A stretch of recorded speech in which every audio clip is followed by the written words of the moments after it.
Hello friends, स्वागत है आप लोग का आपके केजी एजुकेशन पर। आज हम बात करने जा रहे हैं हिंदी कहानी, जो कि यूजीसी नेट जेआरएफ के सिलेबस में, हिंदी के सिलेबस में लगा हुआ एक बहुत ही इम्पोर्टेंट टॉपिक है या इम्पोर्टेंट इकाई है, यूनिट है। जो जिन्होंने जून 2026 का जो एग्ज़ाम देकर आ चुके हैं और अब दिसंबर 2026 के लिए जो तैयारी करने के लिए सोच रहे हैं, या वे बिगनर्स जो चाह रहे हैं कि हम हिंदी कहानी को कहाँ से कंप्लीट करें, तो उनके लिए ये वीडियो बहुत ज़्यादा इम्पोर्टेंट होने वाला है। सो आज इस वीडियो में हम देखेंगे कि हिंदी कहानी को किस किस तरीके से पढ़ करके उसको ख़त्म करें और किस दिशा में उसको पढ़ें, जिससे कि हमारा वो सारा एंटायर सिलेबस भी कंप्लीट हो जाए, पूरा का पूरा सिलेबस कंप्लीट हो जाए और उसके साथ ही साथ हम अ, उनसे क्वेश्चंस कैसे सॉल्व कर सकें। ठीक है, तो बिना समय गवाए आइए पढ़ते हैं। सबसे पहली चीज़ इसमें हिंदी कहानी में हमें क्या देखना है, हिंदी कहानियों की सूची। देखिए, आप जब भी सिलेबस को खोलेंगे, जो जिस यूनिट में हिंदी कहानी लगी हुई है, तो उसमें आपको टोटल 21 कहानियाँ दिखेंगी। कितनी? 21, 21 कहानियाँ। अब 21 कहानियों को सीधे हमें उठा करके नहीं पढ़ना है। पहले कहानी की आजू-बाजू देखना है कि क्या-क्या चीज़ है उसमें, क्या किस किन-किन तरीकों से पूछा जा रहा है क्वेश्चंस, उसके पीवाईक्यूज़ को देखेंगे। तो उससे हमें पता चलेगा कि कहानी में क्या-क्या पढ़ना है। इन्हें कि सीधे आए, उठाएँ कहानी और पढ़ना शुरू कर दिया। ऐसा हमें नहीं करना है। तो सबसे पहले कहानियों में क्या देखेंगे, सिलेबस को उठा करके उसके प्रकाशन वर्ष और वो किस पत्रिका में प्रकाशित है। ठीक है, क्योंकि यहाँ से क्वेश्चंस 2 से 3 हमेशा बन जाते हैं, तो ये बहुत ज़्यादा इम्पोर्टेंट हो जाता है हमारे लिए। इसमें हम देखेंगे, जैसे कि कहानी ये लिखा हुआ है, एक टोकरी भर मिट्टी लगा हुआ है इसमें, जो कि 1901 में आता है और किस पत्रिका में प्रकाशित है? छत्तीसगढ़ मित्र पत्रिका में। चंद्रदेव से मेरी बातें 1904 में आता है, सरस्वती में प्रकाशित है, सरस्वती में प्रकाशित है। ठीक है, कब? 1904। दुलाई वाली 1907 में आता है, सरस्वती में प्रकाशित है। फिर दुनिया का सबसे अनमोल रतन किसमें? 1907। इसमें कहीं-कहीं 8 भी दिया हुआ है। अगर एग्जाम में 8 भी आए, 7 ना हो तो 8 की तरफ जाएंगे, अगर 7 हो तो 7 की तरफ जाएंगे। ठीक है, जो कि जमाना पत्रिका में प्रकाशित है। कानून में कंगना 1913 में आता है, जो कि इंदू पत्रिका में प्रकाशित है। उसने कहा था 1915 में आता है, सरस्वती पत्रिका में प्रकाशित है। ठीक है, अब आकाशदीप, आकाशदीप का कोई पत्रिका इसका प्रकाशन नहीं मिला है, इस वजह से मैंने नहीं रखा है। इसके भी दो डेट्स याद रखने हैं, 1928 और 1929। 1928 अगर आए तो 1928 में लगाएंगे, 1929 अगर आए 1929। जैसा क्वेश्चन पूछा जाए उस तरीके से हमको टिक लगाना है। एक अपना अपना भाग्य, अपना अपना भाग्य कब आता है? 1929। कहीं के 1931 भी होता है। कब पत्रिका में, किस पत्रिका में? विशाल भारत में प्रकाशित होता है ये। कब? 1929, 1931 कहीं कहीं होता है। ठीक है, या तो 1929 देगा या तो 1931 देगा, जो भी देगा उसके हिसाब से लगा देंगे। विशाल भारत में ये देगा किसमें? 1933 में आता है, चांद पत्रिका में प्रकाशित होता है। ठीक है, अब आगे बढ़ते हैं। ये गैंग्रीन, गैंग्रीन कब आता है? 1934 में। इसका भी कोई पत्रिका नहीं मिला है मुझे। ओके, राही 1947 हंस पत्रिका में प्रकाशित हुआ है। सिक्का बदल गया 1948 प्रतीक पत्रिका में प्रकाशित होता है। चीफ की दावत 1956 में आता है, इसका भी पत्रिका नहीं मिला है। एक परिंदे 1957, कहीं के 1960 भी होता है, हंस पत्रिका में प्रकाशित हुआ है। कोसी का घटवार 1957 कल्पना पत्रिका में। लाल पान की बेगम 1957 कहानी पत्रिका में प्रकाशित होता है। राजा निर्वंशिया 1957, कहीं के 58 भी होता है। ये डेट दोनों याद रखने हैं हमको। तीसरी कसम उर्फ मारे गुलफाम 1958 में आता है, अपरंपरा पत्रिका में प्रकाशित होता है। और पिता 1965 में आता है। ठीक, इसका भी नई पत्रिका मिला है, कोई पत्रिका नहीं मिला है। अगर आपको मिले तो आप उसको लिख सकते हैं। ठीक, फिर देन इंस्पेक्टर माता दीन चांद पर 1970 में आता है। अमृतसर आ गया 1973, हंस पत्रिका में प्रकाशित होता है। तो ये पत्रिकाओं को हमको याद रखना है। टोटल 21 कहानियां हैं, 21 कहानी की पत्रिकाओं को हमको याद रखना है, क्योंकि यहाँ से एक क्वेश्चन जरूर देगा। ओके, तो एक क्वेश्चन हमारा कंप्लीट हुआ। फिर उसके बाद अब आते हैं संग्रह। आप कभी भी कहानी को खोलेंगे तो वो किसी न किसी संग्रह में संकलित जरूर मिलेगा। ठीक है, और कभी कभी हो सकता है कि एक कहानी ही पूरा पूरा संग्रह का नाम हो, कहानी का नाम ही पूरा पूरा संग्रह हो। तो कहानी संग्रह और उसका प्रकाशन वर्ष देखेंगे। देखिए, सबसे पहले कहानी कौन सी? ईदगाह, जो कि 1933 में आता है। कहानी संग्रह कौन सा? मानसरोवर के भाग एक, हम जानते हैं भाग, टोटल भाग 8 है, उसमें से भाग एक मानसरोवर में संकलित है, ईदगाह। कुल कितनी कहानियां हैं? 27। इसे भी याद रखेंगे, 27 कहानियां हैं, जिसमें से सबसे पहला कौन सा? अलगोजा, ईदगाह, माँ, बेटों वाली विधवा, बड़े भाई साहब, शांति, नशा, स्वामिनी, ठाकुर का कुआं, घर जमाई, पूछ की रात, झांकी, गुल्ली डंडा, ज्योति, दिल की रानी, धिक्कार, कायर, शिकार, सुभागी, अनुभव, लांछन, आखिरी हिला, ता, तावान, घास वाली, गीला, रसिक संपादक, मनोवृत्ति।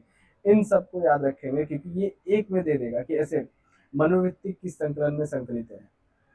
तो आपको ये पता रहना चाहिए कि मनोवृत्ति किस संकलन में मानसरोवर के भाग एक में संकलित है। उसको हमको क्यों पढ़ना है? क्योंकि उसमें ईदगाह संकलित है, इस वजह से उसको हमें पढ़ना है। ठीक, अब देन उसके बाद दूसरा देखते हैं, कहानी कौन सा है? दुनिया का सबसे अनमोल वतन, जो कि 1907 में आता है। ठीक, किसमें संकलित है? सोजे वतन, कहानी संग्रह सोजे वतन में संकलित है। 1908 में सोजे वतन का प्रकाशन वर्ष है, दोनों याद रखना है। ठीक, कितनी कहानियां प्रकाशित है, संकलित है इसमें? 5 कहानियां। 5 कहानियां कौन कौन सी है? इसके दुनिया का हब्बे, इसके दुनिया व हब्बे वतन, सांसारिक प्रेम और देश प्रेम। दूसरा है दुनिया का सबसे अनमोल रत्न। तीसरा है यह मेरा वतन। चौथा है शेख मकबूल। पांचवा है सिल्ले माता। अब आगे बढ़ते हैं। हाँ, अब देखिए, यहाँ पे कानों में कंगना, कुसुमांजलि में, कानों में कंगना जो है कुसुमांजलि संग्रह में संकलित है, जिसमें टोटल 6 कहानियां संकलित है।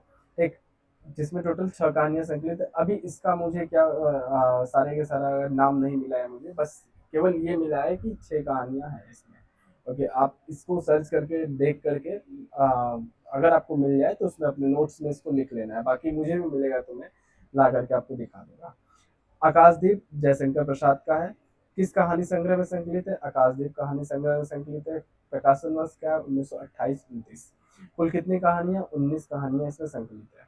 ये है 19 कहानियों की लिस्ट, इसको आपको याद रखना है। ये थोड़ा टफ होगा पर फिर भी आप 10 बार 20 बार पढ़ोगे तो आपको ये याद हो जाएगा। ठीक है, और बाकी वीडियोस देखते रहोगे तो उससे आपको रिवीजन होता रहेगा। सबसे पहला है आकाशदीप। आकाशदीप, ममता, स्वर्ग की खंडर, सुनहले सांप, हिमालय का प्रतीक, भिखारी, प्रतिध्वनि, कला, देवदासी, समुद्र संतरण, वैरागी, बंजारा, चूड़ी वाला, अपराधी, पड़े चिन्ह, रूप की छाया, ज्योतिषमती, रमला, बिसाती। ये 19 कहानियां टोटल हो गई। किसमें संकलित है? आकाशदीप कहानी संग्रह में संकलित है। आकाशदीप एक कहानी खुद है और इस नाम से एक कहानी संग्रह भी है, तो इस चीज को ध्यान में रखेंगे। ओके, देन आगे बढ़ते हैं। हाँ, देखिए, यहाँ पे गैंग्रीन, गैंग्रीन जिसका नाम रोज भी है। अब इसके बारे में कुछ हमें फैक्ट याद रखने हैं। रोज नाम से जो विपदिका नामक कहानी संग्रह में प्रकाशित हुआ था, और गैंग्रीन नाम से जो जयदोल नामक कहानी संग्रह में प्रकाशित हुआ था। क्या? जयदोल नामक कहानी संग्रह में रोज किसमें? विपदिका, गैंग्रीन, जयदोल में। ठीक है, अब देखिए इसमें टोटल कितनी कहानियां संकलित है? 12 कहानियां संकलित है जयदोल में। पठार का धीरज, सांप, आदम की डायरी, बसंत, हिली बुनुक बत्तखे, वे दूसरे, कवि प्रिया, नगा पर्वत को एक घटना, गैंग्रीन, नीली हंसी, मेजर चौधरी की वापसी, जयदोल। ये 12 कहानी आपको याद रखनी है। ठीक है, इसको ध्यान में रखिएगा कि ये किसमें संकलित है? जयदोल में। अब सिक्का बदल गया कहानी, जो कि बादलों के घेरे, 1980 में आता है। कब आता है? 1980। सिक्का बदल गया बादलों के घेरे में संकलित है, 1980 में आता है। 24 कहानी टोटल संकलित है। चीफ की दावत पहला पार्ट में संकलित है, 1957 में आता है। 15 कहानियां संकलित है। ये याद रखिएगा, कितनी कहानियां? 15 कहानियां, इसको भी याद रखना बहुत जरूरी है। ठीक है, फिर उसके बाद परिंदे। परिंदे किसमें? परिंदे कहानी संग्रह में संकलित है। परिंदे कहानी संग्रह, परिंदे के नाम से कहानी संग्रह भी है, और एक परिंदे कहानी, परिंदे कहानी किसमें संकलित है? परिंदे कहानी संग्रह में, जो कि 1907 में आता है। टोटल कितनी? 7 कहानियां संकलित है। अब उसके बाद देखते हैं राजा निर्वंशिया, जो कि कमलेश्वर का है, जो 1957 और 58, ये खुद ही एक कहानी संग्रह है राजा निर्वंशिया, जिसमें टोटल कितनी? 19 कहानियां संकलित है। इस चीज को याद रखेंगे, 19 कहानियां इसमें संकलित, जैसे कि देवकी की माँ, देव की माँ, पानी का तस्वीर, धूल उड़ जाती है, सुबह का सपना, मुर्दों की दुनिया, आत्मा की आवाज, राजा निर्वंशिया। देखिए राजा निर्वंशिया इसमें संकलित है। ये कहानी हमारे पाठ्यक्रम में लगा हुआ है। 3 दिन पहले की रात, गर्मियों के दिन, भटके हुए लोग, चाय का सोचे, इंसान और हैवान, नौकरी पेशा, गाय की चोरी, सच और झूठ, बेकार आदमी, थानेदार साहब, कस्बे का आदमी। ये 19 कहानियां हमको याद रखनी है, ये इंपॉर्टेंट है, ध्यान में रखना है इन सभी चीज़ों को। ठीक, अब देन कोसी का घटवार। कोसी का घटवार एक कहानी संग्रह खुद ही है जो कि 1958 में आता है। इसमें कितनी 10 से 11 कहानियां संकलित है, याद रखिएगा। इसकी मुझे पूरी पूरी कहानियां नहीं मिली, इस वजह से मैंने नहीं रखा है। ठीक है, फिर उसके बाद अमृतसर आ गया, जो कि पटरियां कहानी में संकलित है, 1973 में आता है। 14 कहानियां इसमें संकलित है। ओके, अब देन आगे बढ़ते हैं। अब देखिए पिता कहानी। पिता किसका है? ज्ञानरंजन का है। किस कहानी संग्रह में संकलित है? फेस के इधर उधर। फेस के इधर उधर 1968 में आता है, जिसमें टोटल 12 कहानियां संकलित है। ठीक है, अब कौन कौन सी कहानियां इसमें संकलित है देख लीजिए। दीवार स्वप्नी, खलनायिका और बारूद के फूल, आत्महत्या, सीमाएं, फेस के इधर उधर, शेष होते हुए, एक नमूना, सार्थक दिन, दिलचस्पी, छलांग, संबंध, पिता, कला। ये सभी कहानियां किसमें? फेस के इधर उधर में संकलित है। देखिए पिता कहानी है ना। अब आता है ठुमरी। ठुमरी तीसरी कसम। ठुमरी में कौन सी तीसरी कसम, कौन सी कहानी संकलित है? तीसरी कसम, फणीश्वरनाथ रेणु का है कहानी। तीसरी कसम उर्फ मारे गए गुलफाम, लाल पान की बेगम। एक इसमें टोटल कितनी कहानियां हैं? 9 कहानियां हैं। ओके, इसमें आता है आपका रसप्रिया तीर्थोदक। तीर्थोदक ये ठुमरी में संकलित है। ठेस, नित्य लीला, पंचलाइट, शेर पंचमी का सगुन, तीसरी कसम उर्फ मारे गुलफाम, लाल पान की बेगम, तीन बीवियां। ये टोटल 9 कहानियां ठुमरी में संकलित है। ठुमरी का प्रकाशन वर्ष याद रखिएगा 1960 या 1959 भी होता है, पर एनटीए ने एक बार इसको 1960 माना था, तो इसको 1960 मानेंगे। आप जो ऑथेंटिक सोर्स मिले उसके हिसाब से देखिएगा। कभी भी डेट के मामले में ऑथेंटिक सोर्स देखना है, जैसे शुक्ल जी की पुस्तक हो गया या फिर बच्चन सिंह का हो गया। इन सब बुक में जो डेट लिखा हो उसी को सत्य मानेंगे। ठीक, अब आगे बढ़ते हैं। हाँ, अब देखिए राही कहानी। सुभद्रा कुमारी चौहान क्या है? किस कहानी संग्रह में संकलित है? सीधे साधे चित्र 1947 में आता है। सीधे साधे चित्र में कौन सी कहानी संकलित है? राही। कुल कहानी टोटल 14 कहानियां हैं। देखिए इसमें जैसे है रूपा, कैलासी नानी, बियाला, कल्याणी, दो साथी, प्रोफेसर मीवा, दुराचारी, मंगला, कान के बूंदे, हींग वाला, राई, तांगे वाला, गुलाब गुलाब सिंह, तीन बच्चे। ठीक है, ये टोटल 14 कहानियां इसमें संकलित है। हमको ये चीज ध्यान रखना है कि 14 कहानियां संकलित है और ये नाम ध्यान में रखना है। अब उसके बाद आते हैं अपना अपना भाग्य। अपना अपना भाग किसमें संकलित है? वातायन में संकलित है, जो कि 1931 में आता है। 13 कहानियां टोटल है इसमें अपना अपना भाग्य में। जैसे कि फोटोग्राफी, खेल, इसमें आता है कौन कौन सा, एक मिनट।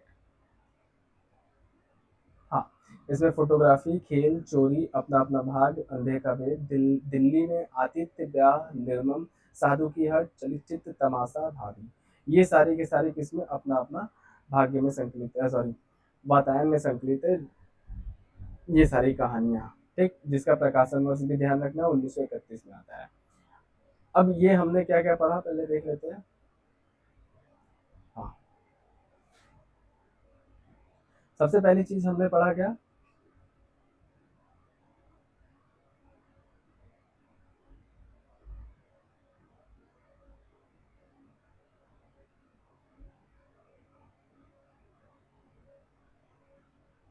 ठीक, हमने क्या पढ़ा? सबसे पहला पत्रिका। सबसे पहला हमने पढ़ा पत्रिका। फिर उसके बाद हम पढ़े कहानियों के संग्रह और उसका प्रकाशन वर्ष। अब उसके बाद हम क्या पढ़ेंगे? एक लास्ट है जो इसमें बहुत ज़्यादा इंपॉर्टेंट है।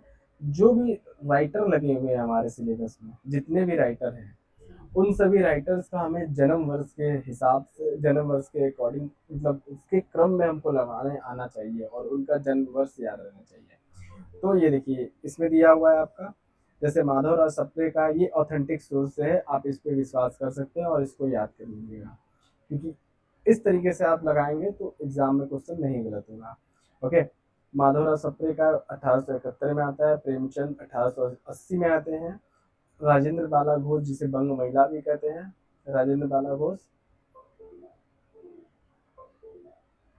हाँ, जिसे बंग महिला भी कहते हैं, 1882 में आती है।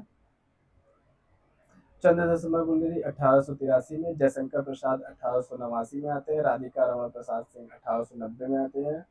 हाँ, राधिका रमण प्रसाद सिंह कब आते हैं? 1890।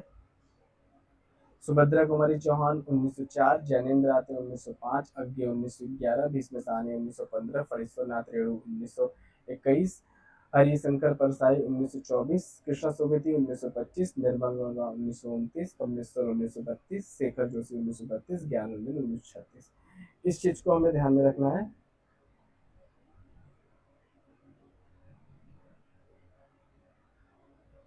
ठीक है।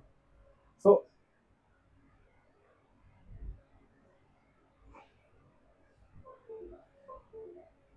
इतनी सारी चीजें हमने देखी हैं।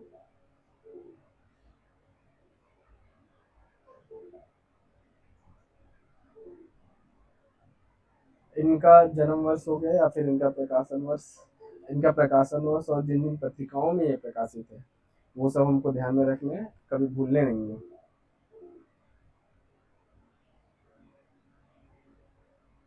हाँ। और उसके साथ ही साथ हमें इसकी देखिए, ये कहानी की सीरीज अब चलती रहेगी, अब ये नहीं रुकेगी। ठीक है। इसमें हमें क्या क्या पढ़ना है? भूमिका पढ़ेंगे अगर कहानी में होगा तो। ठीक है। उसके साथ साथ जितनी कहानियां लगी हैं उसको क्रम वाइज में 21 कहानियों को मैं इस यूट्यूब चैनल पे पढ़ाऊंगा, तो साथ में आप लोग जुड़े रहें। फिर तीसरी चीज हमने आज जो जो पढ़ी है वो सब बहुत इंपॉर्टेंट है, और उसके साथ ही साथ मैं इस कहानी का पीवाईक्यू भी करूंगा। तो आप लोग साथ में जुड़े रहें आगे तक, आप लोग को इसका बेनिफिट मिलता रहेगा। ठीक है। तो आप लोगों को अगर अच्छा लगे तो इसे लाइक, सब्सक्राइब और शेयर जरूर करें। ओके। तो थैंक यू।